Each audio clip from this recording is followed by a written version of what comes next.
तद्येन नम्रं भवेत् श्रुतं चैव यत् यत्तंत्रकाकीर्ण मार्गम स्वयं स्वीकृतम न। अस्सलामु अलैकुम सामीन। 11 रजबुल मुरज्जब की तारीख़ शुरू हो चुकी है, 22 जनवरी है। ये वीडियो आप देख रहे हैं, ये इमाम उमैर इलियासी हैं जो आज राम मंदिर के इफ्तिताह में अयोध्या पहुँचे हैं। भजन गाए जा रहे हैं, बज रहे हैं और भजनों की इसी आवाज़ में इमाम उमैर राम मंदिर पहुँचे हैं। इमाम उमैर दारुल हुकूमत दिल्ली के कस्तूरबा गांधी मार्ग पर वाक़ मस्जिद में मनसब इमामत पर फाइज हैं। वो मेवात के इलाका नूह के रहने वाले हैं।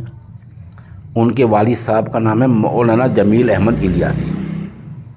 वो इमाम ऑर्गेनाइजेशन के ऑल इंडिया सदर हैं।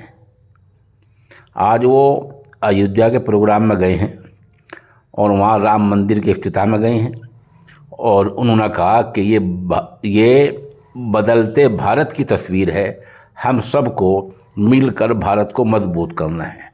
आप इन बातों को इमाम उमैर की ज़ुबानी ही सुन लें। ये बदलते भारत की तस्वीर है। आज का भारत नवीन भारत, आज का भारत उत्तम भारत।